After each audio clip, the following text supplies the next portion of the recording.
Hello, 안녕하세요. Welcome to the K-League United podcast. Matthew Binns here, and I'm joined by the regulars, Paul Neat. Hello, Paul. Hello there. And Andrew Farrell. Hello, Andrew. Hi guys, how are you doing? Yeah, not too bad myself, thanks, Andrew. And I hope you're both doing well. It's been 2 rounds of K-League 1, and we're going to be going through those 2 rounds and what we've learned. But, well, I thought we could have a quick look back at some of our predictions, lads. Are there any we're already tearing up after 2 rounds? Anything we're quickly changing our minds on? Andrew, you made a few bold predictions across the two previews. Anything you're thinking, I might have got that wrong? I think for this season, not yet. It's just too early to tell. I had Suwon FC to go down automatically, but that's something I've done on a yearly basis, and they've defied logic by staying in the K League. But I will add that last season, and it probably wasn't the only one, but with Gangwon winning 6 games in 2023 and avoiding relegation through the playoffs, having secured a draw on the last day of the season, I did have Gangwon to go down in 12th spot last season, and they finished second. And then from K League 2 last season, I was convinced it'd be a Suwon Busan shootout for automatic promotion, and Busan finished 5th ahead of the Blue Wings, who finished in 6th on goals scored. So one of them didn't even make the playoffs. So I think I'm not the person to ask for tips when it comes to K League 1 and K League 2. Yeah, well, don't worry. We also have Paul. Paul, you've had some famous predictions over the years on this podcast. Park Chu-young may still be the comeback player of the year if he comes out of retirement. But anything you're looking back on in those previews, thinking, I may regret that? Well, harking back to last year, I think I picked Gwangju to go down and really struggle, and they were better than I thought.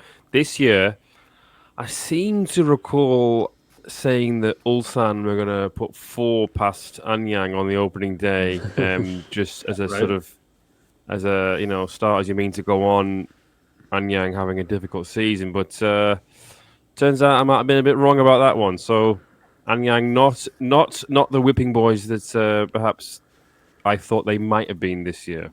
No, indeed. And well, that brings us in nicely, because in this week's podcast, we're going to be looking back at the first 2 rounds of K-League 1.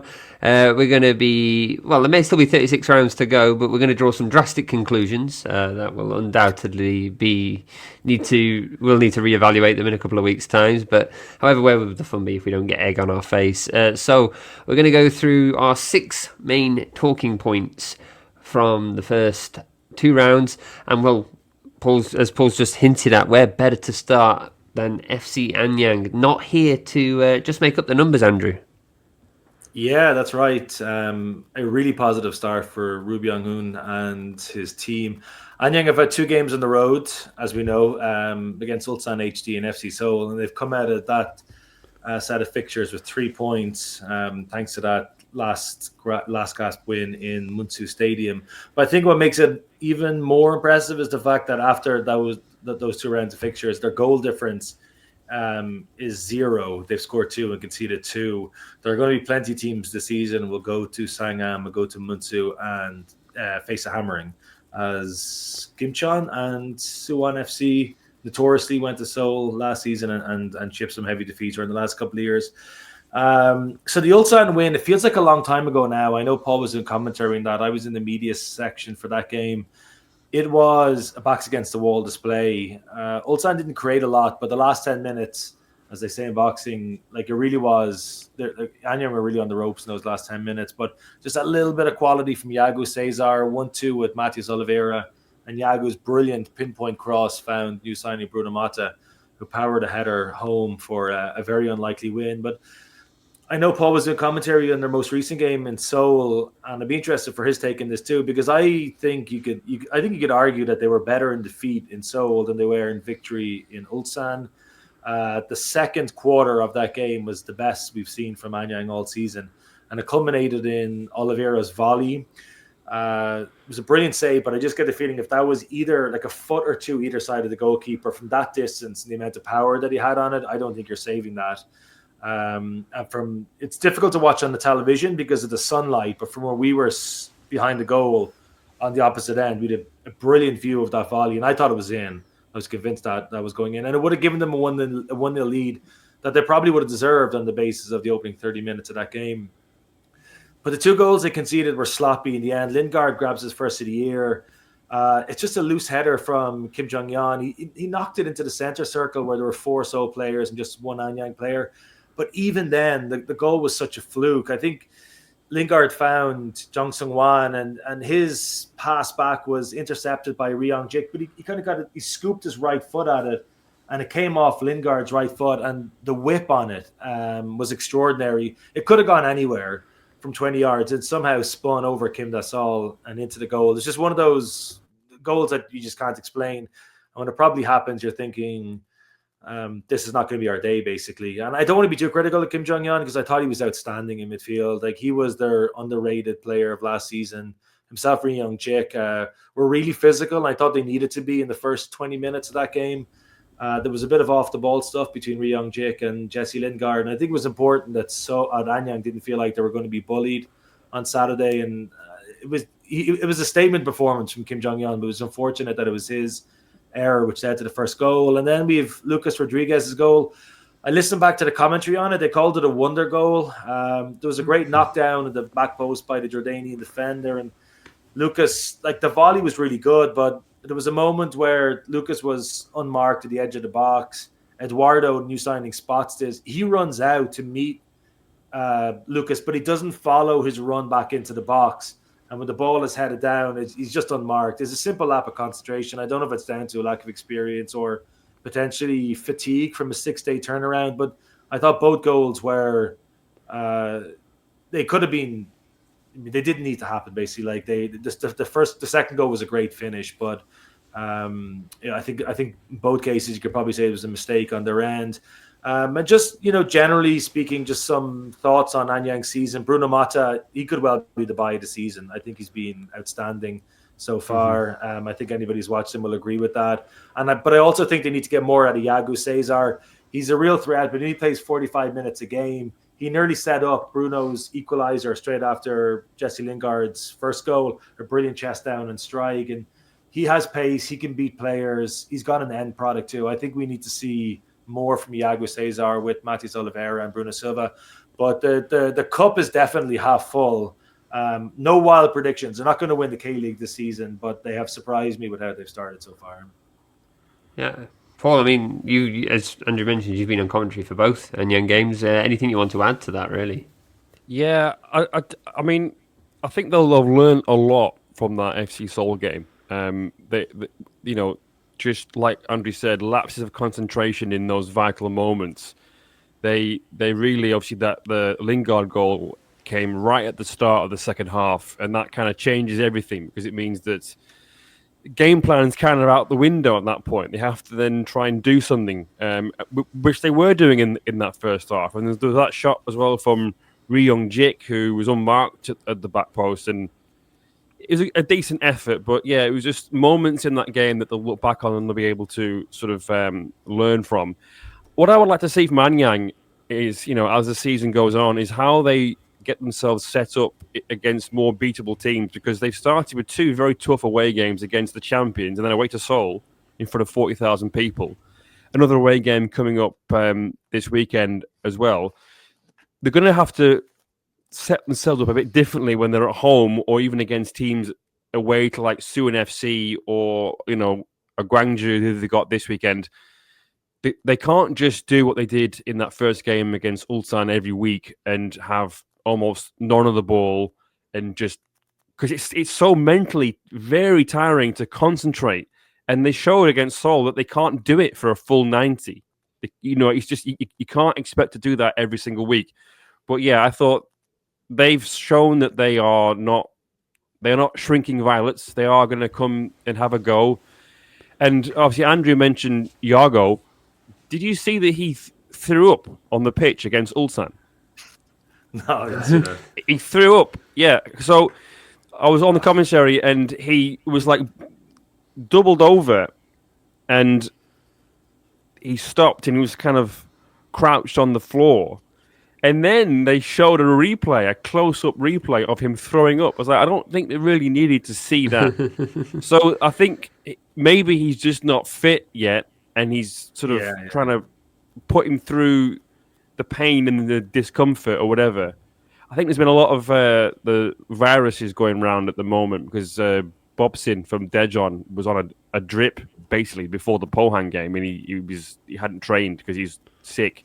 Maybe it's a bit of that. But yeah, Anyang, very proud of how they've played so far, and we'll see how they approach games when they are at home and against teams that aren't as big as Ulsan and Seoul. Indeed. Well, speaking of Seoul, the former Anyang LG Cheetahs, get it in. Paul, again, you were on this. What were your thoughts of Seoul, of Jesse Lingard's Seoul? Yeah, well, I just think Seoul, like the other big teams, they just had to get that win. This early part of the season is all about just getting results, getting those points, and then they'll try to get the performances a bit later once they find a rhythm. They had to pass it around a lot against Anyang because of their low block, and they knew that if they sent it long, it would come back again with Thomas Kote winning everything in the air, really. He was so good against Anyang and against Seoul, to be fair. And then it gets sent back up towards Bruno Motta, who will win the header. He wins every header. He won every header against Ulsan. It was incredible. I also think this FC Seoul lineup isn't complete. They haven't announced their new striker as of now. I think he has been seen in training. There's been a photograph on FM Korea of him at Champions Park, Marko Dugandzic, a Croatian striker. So they have been playing with basically no main striker. They are set up in a way that, with Lingard as the 10, Moon Son-min, Lucas Silva, they need someone to be able to bring the others into play. They haven't got that Ilyichenko type striker at the moment. So Dugandzic is... Well, he's 6'2", so he is basically going to be that kind of guy who can link up play. So they've been able to get off the mark and get that first win, despite not really having a proper striker there. They've tried with Choi Young-uk, who's been given the number 9 shirt. I just don't even know what he is anymore. What is he? His nickname is the Shooting Monster, but he's managed just one shot in each of the games. Just one shot. Monstrous shooting, it would be more apt. Yeah. So I don't really know what he is. But that just getting off the mark, and also for someone like Lucas Silva, who took a while. Well, he started well when he first joined Seoul last summer, then he kind of dwindled off again. And then he got that goal against Suwon towards the end of the season. I think that goal for him was very important to, for confidence and stuff like that, to be able to keep his place in the team, because he's got competition now. They've got the win without really being what they really are. They haven't really been able to show what they really are because they haven't got the tools to be able to do that. So, yeah, I mean, they're going to have to play a bit better. They have to defend better, because they almost try to give a goal to Anyang. What were they doing at the back for Anyang's goal? It was just a calamity where they passed it back. Chejun and Yazan Al-Arab, I'm not sure what they were doing, but yeah. I mean, that's kind of where I'd add on Seoul there, because I was fortunate to watch the first defeat of the season against Jeju. I was on commentary for that game, and the 2 goals they conceded there are also arguably defensive errors. And we commended Seoul on what we believe is quite a stable backline. They've got some very good defensive players, so they've added to that with Kim Jin-soo, who I thought had probably the best game in that first round for Seoul, arguably. But they still are causing their own problems. They're shooting themselves in the foot. All 3 goals they've conceded have been defensive issues, have been poor communication, or not getting to the ball in the air, or just sloppily giving it away, as their first goal that they conceded of the season was as well. So I do think there are still issues there. I personally think that they had a touch of the Jeonbuk from last season. Watching them, I couldn't tell whether I was watching FC Seoul or 2024 vintage Jeonbuk. They really didn't have that much of a clue up front. And I know you said that they've got a striker in training, and they do need a striker. There's no doubt there they need somebody who's not Cho Young-wook. But I also wonder, like, how much different will a striker make there? Because, okay, as you said, if you bring a striker in and he's bringing in the other players, great, that would work. But if they're trying to service a striker, it doesn't matter who's up top. They couldn't get the ball to Cho Young-wook for the love of the money, and I don't think that was all entirely Cho Young-wook's fault. They're really, really overly cautious, I felt, from when I was seeing them. I mean, I think they did improve a little bit in the Anyang game, but the more I watched that first game back, though, the more I was thinking to myself, Ilyichenko did really well to get 14 goals out of this team. I think if he had been playing for any other team last season, he would have won the Golden Boot. And that's what I think of a team that finished quite well in the end for FC Seoul. So I do think there are some issues there. I do think they are a bit overly cautious. I mean, am I wrong really in this, or I don't know. I think with Kim Jin-soo, someone who can get the ball in the box, they've got options that way with someone on the overlap, and then they've got those sort of inverted wingers or like Min Son Min who can, I think once they have a big striker, they will look to find the striker in a different way than what they were doing with Cho Young-wook, because they know he's not a physical presence. But we'll have to see how it goes. And also Marko Dugandzic, I'm guessing he's not going to be match fit for a while. He's not, I think there's this obsession in K-League where you sign a player, and then especially a foreign player, and you have to wait weeks and weeks and weeks and weeks before you see him start. There's this obsession with getting match. I know obviously match fitness is important, but they'll almost be put on the back burner for a while. So we'll have to see how soon he even gets into the team. Indeed. Well, from one striker who may take a while to get in match fit to a striker who is lighting up the league. Yes, Jeonbuk. They're making positive steps, led by their Italian stallion, Andrea Compagno, who has now got 4 goals in... Well, he's played 3 games for Jeonbuk this season. All 4 goals, all 4 headers. It's like the glory days of Kim Shin-wook have rolled back into Jeonju. But it's a bit more than that. Obviously, it's Gus Poyet. Jeonju, we were wondering what kind of team he'd be playing, and if our patrons are listening, they've probably already heard myself and Andrew talk about this, but I do think Jeonbuk, they do look a lot more positive than last year. And Paul, you and I were at that opening game, whatever that was last year, where it did feel a bit depressing, the atmosphere with Dan Petrescu and the mood around the club. Well, that seems to have all lifted. I went to see them in Jeonju for the opening game of the season. It was an incredible atmosphere where they fought back from going a goal down against Gimcheon, and it took them right to the end, but they were attacking. They got 16 shots, I believe, in the end in that first game of the season. When was the last time we could say 16 shots for a Jeonbuk team after the disaster that was last year? At the weekend, I was on commentary for their game against Gwangju. Again, they went behind twice, and they fought back both times. Almost instant replies as well from Compagno to make it 2-2. They probably should have beaten Gwangju, given they only conceded about 3 or 4 shots to them in total for the entire match. But their defensive frailty is still plaguing them slightly. Again, we've mentioned Seoul kind of self-inflicting their own wounds. Jeonbuk's 3 goals they've conceded this season. While incredible finish from Jasir Asani from Gwangju, it should be said, Chae-Jin should not have been dispossessed with that ball. He should have done something with it. Instead, he just didn't realise the danger surrounded him, and Asani scored an absolute beauty of a strike.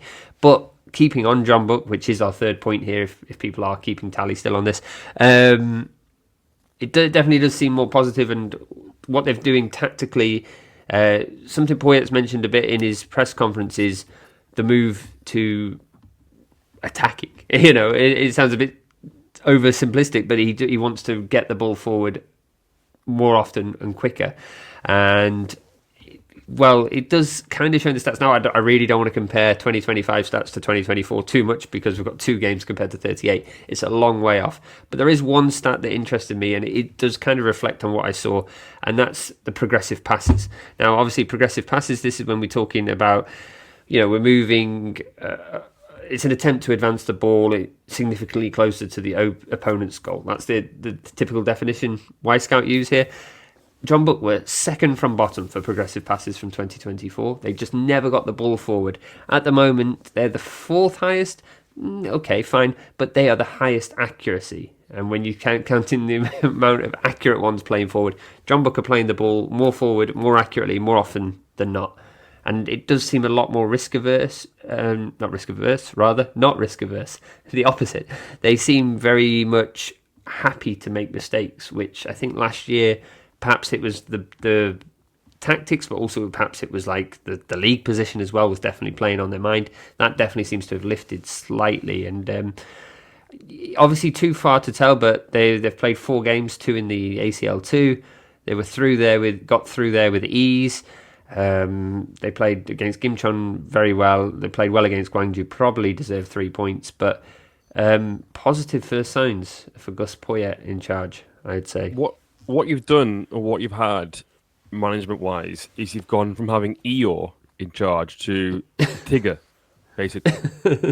So you had someone who looked like, come on, lads, just let's be really realistic, too realistic. And then Gus Poyet is he's come in, and I think his lack of knowledge of the league has actually been a blessing. He's come in, not that Dan Petrescu knew much about it, but he did have that sort of 6 months before he started last season. Whereas Poyet's come in and he's just like, well, I'm going to play very positively, simplify it. And obviously, as you say, Matthew, it's only 2 games in the league, but it's been 4 overall. It seems to be working. And I think just generally, Jeonbuk are in that same bracket as Ulsan and Seoul, in that a lot of it is expected of them, even after last year, just because of the sheer size of the club, and they just had to get the results. And so, as you said, Matthew, coming back from behind twice to earn a point is really, really good, really positive, and it will set the tone now for the first sort of third of the season. Because all of a sudden, if you compare it to last year, you're thinking, oh no, we have to try and get back into this. You're always constantly playing the game of catch up, whereas this year so far you've started to build a bit of momentum. Yeah, it's positive. I think at Jeonbuk at the moment, it's definitely don't get ahead of us. Fans shouldn't get ahead of themselves, but I think it's definitely the right direction they should be playing in. And the first real test will be this weekend, where they have Ulsan down at the Munsu, their first away game of the season as well, it should be said, except their jaunt to Thailand for not Buriram, Port. I wish they could be playing Buriram. But yeah, so they're playing Ulsan at the weekend. Ulsan have had one loss, one win to commence the season, perhaps not as strong as we'd first imagined. Paul, your thoughts on the 3 times in a row champions so far? Yeah, funny this, because again, it's similar to Seoul in a sense, is that they haven't. When I've looked at this Ulsan lineup for the first few games, it's like even the game in the ACL, the first game they played in the ACL this year, I was like, what is this? Like, it never really looked like what would be a settled Ulsan team. I know they've got a lot of new players, and maybe Kim Pang-gon has thought, I can't just put them all in, because that's what he did against Anyang. It was like a lot of debutants. And obviously, what happened in that game against Anyang on the opening day, it reminded me a little bit of England against Iceland in Euro 2016, where we all just assumed, certainly I assumed, that winning this game of football will just be a matter of time. Scoring will just be a matter of time. And the longer it went on, the more you're thinking, goodness me, this might not actually be this might not happen for them. And it got to a point, I think, where they just ran out of ideas, and they really lacked that nous, that experience of Ju Min-kyu or up top who almost not bullies, but he's able to manipulate defenders and sort of. He's just very, very smart player. Hoyul was playing up front. He's only 23. He's not really even had that many seasons. He's not a prolific goal scorer. He's not the ilk of Juming-yu yet, right? So they didn't really have much of not just a presence up front, because he is quite a tall fella, but there wasn't any aggression. And then against Daejeon, they had a decent spell in the middle part of the game, but Daejeon, they didn't really take advantage of Ulsan being in this weak position and having their second choice goalkeeper. Moon Jong-in, I thought, was shaky for Seoul Eland last year. I thought Seoul Eland needed to get a new goalkeeper, right? I thought if they get a new goalkeeper, someone with a bit more experience, they might do all right. I know he went into Ulsan to be number 2 because Moon Hyun-ho is going to Gimcheon in April. But why they didn't test him, I don't know. So Ulsan, I think, can see themselves being a little bit lucky in terms of the Daejeon result, because it was poor defending for both goals for Daejeon. Anton, I almost filed a missing persons report for him because I don't know where he went for that first goal. I was genuinely concerned for his welfare. Honestly, he went down, right? And you can always tell if it's a legitimate foul or whether they are legitimately injured, because players will appeal. Anton goes down in the middle of the pitch with Ulsan on the right. The ball's on the right flank. You're having players having to shift across. So Kim Hyun-woo, who's normally the right centre-back, Anton's left-footed, so he's left centre-back, he has to come across to cover that gap. Lee Sun-min then spots that there's a gap there. So he runs in to centre-back and occupies the place where Kim Hyun-woo is. It's like that nursery rhyme. He swallowed the fly to catch the spider, whatever. You know what I mean? So because Kim Hyun-woo had gone into that spot, Lee Sun-min gone into that spot, Bopsin then isn't. Lee Sun-min would have been the person who would attract the run of Bojanic, right? But he's playing centre-back, and Bopsin, it wouldn't have been his job to be that box-to-box, right? So the ball comes over to Yoon Jae-sok at the far post, and he immediately gives it to Bojanic, who's unmarked, arriving in the box. And then Kang In-sung is like a dog fixated on a tennis ball. He goes from being at Yoon Jae-sok, then sprints 2 yards straight to Bojanic.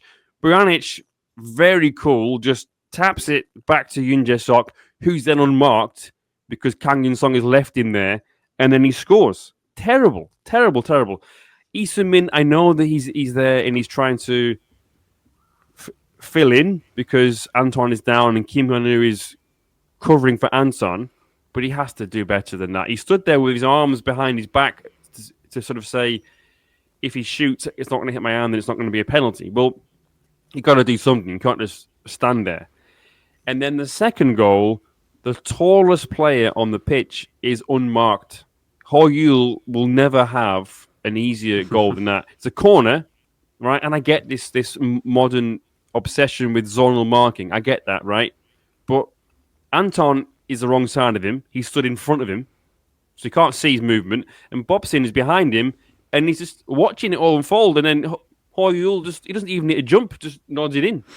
Terrible defending. So Ulsan, they got the win, but there were spells in that game where Daejeon were really on top. First 20 minutes, despite the goal, Daejeon they looked good. Last 15, Daejeon looked good, but they just, at that point, Ulsan had started to shut up shop. So jury's still out for me on Ulsan. And just to touch on Daejeon very briefly, yeah, I don't know. I mean, I at the Pohang game, I had a little chat with the tactics coach from last year, the Japanese fella Tatsuma Yoshido, because I wanted to thank him. Actually, I would say, listen, I'm a fan of this team, so thank you for the tactics that you basically instilled. I said, is it going to be much different this year to last year, and he said no, not too much different, which I was relieved by, because obviously I was concerned that too much of a sweeping change would lead to players not really sure what they needed to do. But they still, I think they're trying to figure out how to play with Jimmy Gu. They played mostly last year with 2 false nines, and Massa is suffering. He was underwhelming in both games, really. He got an assist against Pohang, but it was not really in the game. It's the same against Ulsan. He wasn't really in the game either. So jury's still out on those 2 teams. Big weekend coming up for Daejeon. They got Suwon FC at home this weekend, a side that are struggling. So that's where they have to get a win. Indeed, and well, Andrew, you also did make the long trip down to the Munsu as well at the beginning of the season for that Anyang game. I mean, how is the mood in the Munsu? Yeah, a lot of the things that Paul said initially, I would agree with. I'll go back to one of those in a second. But you asked about the mood. It's something that I took a photograph of at the time, and it sort of circulated since then. Was obviously the collage that they had of the championship, the K-League winning managers that they have, and there was the weird blackout situation going on with Hong Yong-bo. I thought that was pretty interesting, pretty cool as well at the same time. But the atmosphere was good in the sense that they were very complimentary of their opponents that day. There was a huge round of applause for Anyang's players and fans, because obviously this was their first appearance at this level. I agree, but on the pitch though, like, I agree with what Paul said at the beginning of this, is that when they were going to make those sweeping changes to their squad to obviously lower the average age and change the way that they're playing and generally have a younger squad overall, Joo Min-gyu was the one player I probably would have kept hold of, especially because Yago Kariala hasn't really done it for Ulsan since he moved from Gangwon, and as we said, like, Ho Yul spent a good bit of last season playing as a backup centre back to go with his rare appearances up front. So I thought that was a decision that might come back to bite them towards the end of the season. But I think just overall in that first game, they got the selection wrong. I think to start any K-League game with 8 debutants out of your 11 is crazy stuff. And they paid Kim Bang-gon ultimately paid the price for that.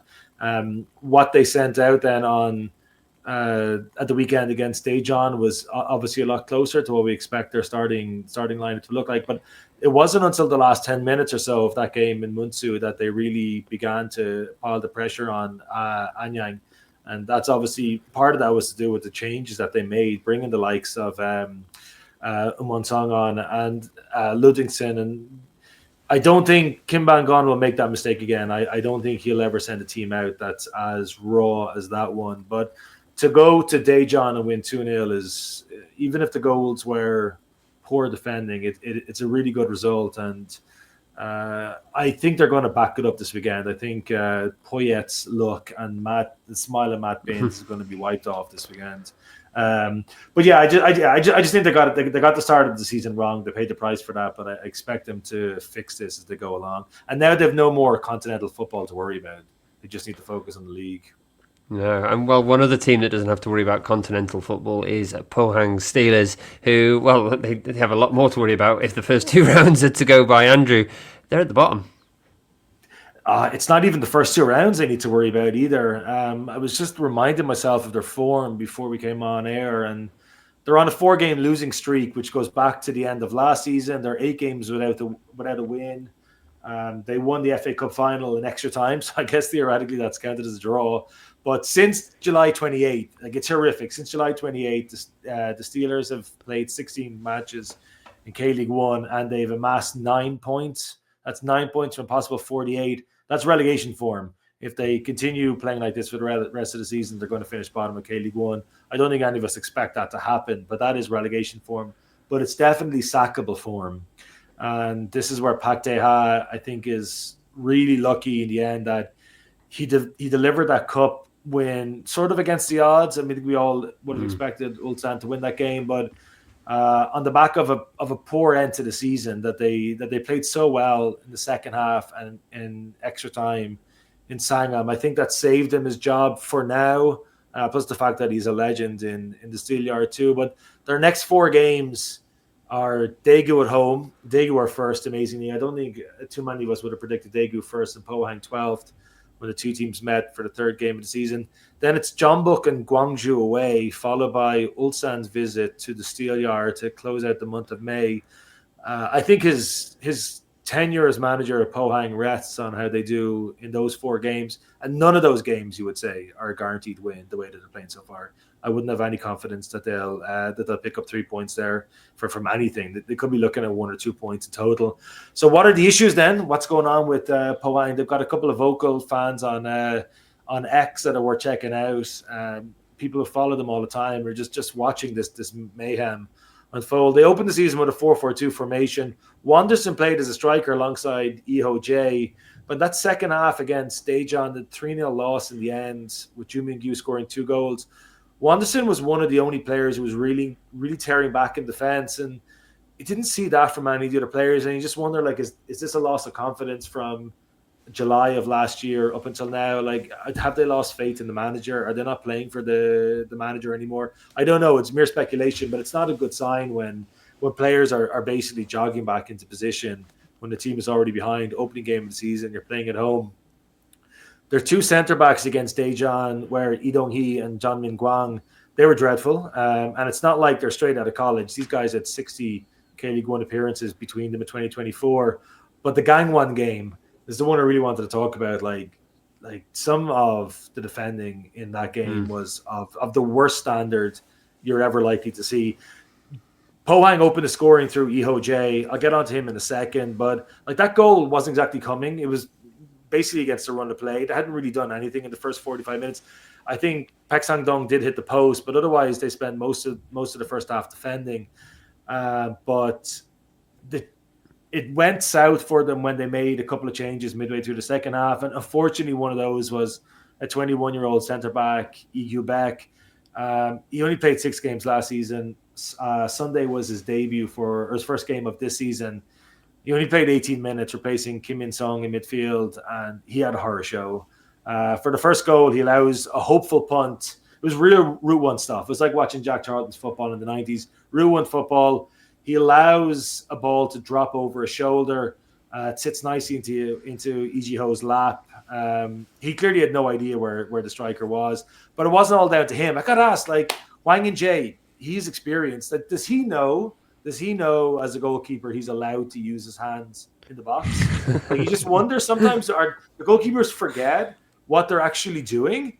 Like, when you watch that goal again, the ball bounces in front of him and he turns his back to it.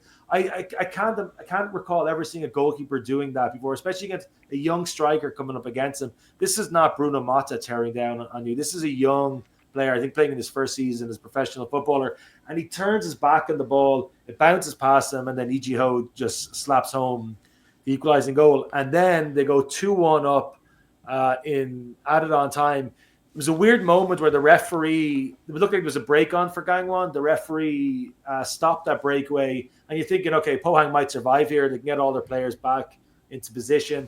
But you could see the Gangwon rear guard were just pointing everybody up. Look, if it's worked one time, it's going to work again. And they did the same thing again. They just hoofed the ball, Route 1 style, up to the other end of the field. Again, Lee Gyu-baek, he just drops his knees after Lee Ji-ho wins it. There was no real danger on, but he just cleared the ball straight into the striker's path, and he rifled home from the edge of the box for a 2-1 win. Positives, there's only 2 positives from Pohang I can see so far. Iho Jae has been really good in his first 2 games. He was by far their best player on Saturday. And I did think that Jorge Luis made a big impact when he came off the bench in that defeat against Gangwon. But otherwise, there are no positives. The goalkeeper doesn't know he can use his hands. They've got centre-backs who are just don't seem to know what they're doing. And Wanderson, I just wonder as well, like, is he beginning to show his age a little bit? But like, the signs are really, really threatening for Pohang at this point. What I want to say about Pohang is they've become already this season is the team who I seek out the comments to their Instagram, the full-time score graphic. Let me just I'm not going to read them out obviously, but there's on the full-time score graphic they put on after the Gangwon game, it's got around 2,500 likes. It's got nearly 600 comments. So it's about getting ratioed. It's just reading them is just so funny So funny. And they've become that team. It was Suwon Blue Wings 2 years ago. It was Jeonbuk last year, and now it's just like it's like almost part of like Korean football heritage. Like the thing that happens every season is like the witty comments that you get on Instagram comments. But yeah, the pressure is on for Pohang and for Park Tae-ha. I think what I want to say about them is that I think Park Tae-ha, by exiling Aspro, Jonathan Aspro Potomitas, he's cutting off his nose to spite his face. So this goes back to last year when Shin Kwang-hoon got a needless red card. I think that was the word that was used by Park Tae-ha. A needless red card that made that, well, basically they lost a game that they didn't really need to. So after that, he was very strict with players getting these needless red cards, right? So then Aspro got one in the first ACL game, the first game of the season. And then since then, he's been basically exiled from the team. He's been playing with the reserves, and there's no set date on his return, just that Park Tae-ha said in an interview before the last game that he'll just sort of watch and see how he's doing in training and the application and all that kind of stuff, and then he'll bring him back in. But as Andrew mentioned, when you've got Lee Dong-hee and Jeon Min-kwang defending the way that they've been defending, you have to bring in Aspro again. He was given a new contract over the winter, played in the FA Cup final, and if you're trying to make a point, points been made, but you are going to have to try and save your job, Mr. Park Tae-ha, because it's even worse than you think about it, because like you said, Andrew, it goes all the way back to last summer, really. The rot began then. So I will be very surprised if Park Tae-ha sees the season out. There's no chance that he sees the season out. No chance at all. No chance. I don't think he sees out March. I got to say, I think that run of games they have in March is so tough for them that I think there's a really good chance that he's the first manager to lose his job this season, which sounds crazy after winning the cup. But those four games coming up in March are too hard, and there's no semblance of a defensive structure there to think that they can get anything out of those games. I think first round robin, end of April, and then we'll see. Okay. All right. Well, we'll find out, I guess, as well on Saturday when they welcome the league leaders, Daegu FC. Yes, that Daegu, the one that finished 11th last year. 2 games into the season, they're flying high, and well, while they have only versed a Gangwon team that we still finding its feet after some winter upheaval, and a Suwon FC team that is hotly tipped by one Andrew Farrell to be heavily relegated, not even relegated, but just good done. They have only beaten those 2 teams, but they've done them in style. And who better to have led them in this than Cecilia? He's scored 2 goals. Both of them fantastic, but that first goal against Gangwon is the one that people are still talking about. The control, the touchdown, the bringing it in and just unleashing from afar to score. Yeah, he's just finished the season. He started the season as he finished, really, Cecilia. And obviously, the one main thing with Daegu is keeping him fit. If you can keep Cecilia in cotton wool, you've got a chance of a good season. But they've also brought in Bruno Lamas, who's got off to he's finally got his name on the score sheet. He scored a penalty as well at the weekend against Suwon. It's looking pretty good for Daegu. They're looking positive in attack. They're turning it over quickly and typical counter-attacking. It's I don't really want to draw too many conclusions from them, but it'd be churlish to miss them out when they're the only team with a perfect record after 2 matches. So very well done to Daegu. They may continue that perfect record at the weekend when they verse Park Tae-ha's Pohang. I'm laughing just because, and they might be at the top for a little bit longer, and it is great to see them there after such a miserable year last year. I don't expect them to stay there for long though. I think the first Cecilia injury is probably going to disrupt things heavily there, but better than last year anyway. So on that Daegu point, on that very short Daegu point, I think that brings the podcast to a timely close, gentlemen, bringing it in at 45 minutes. So before we do, though, I will probably say this is one of the last 2 podcasts where you can still share it on various social media platforms. to have a chance of winning the FC Anyang 2015 home kit, match worn by previous Anyang defender Austin Berry, also of Chicago Fire fame. If you're listening, Ryan, well, he actually gave it to Ryan, so it's probably a bit too... Can't give it back to Ryan. We don't know where he is. Anyway, his own shirt. Imagine that. Yeah, no, rigged. That we would have to have an investigation if that did transpire. But we don't know where to post it anyway. Ryan's a nomad. He's a nomad. He's somewhere in Southeast Asia enjoying all the football that's on offer there. As Jeonbuk will be soon. Well, going a bit further than Southeast Asia to Sydney. The ACL 2 is continuing soon, and we'll be touching on that as well in some upcoming podcasts, as well as the ACL E, where Gwangju are still surviving despite Ulsan and Pohang exiting. But yeah, to wrap this podcast up, you can continue listening to us over on patreon.com/K-League United for our regular segment added on time added on. That's the one. On, I think one of them. Where we just continue chatting a bit more. We might just quickly touch on a couple of other teams while we're here. But other than that, that's it for this week. So from myself, Matthew Binns, Paul Neat, and Andrew Farrell, thanks so much for listening. Goodbye.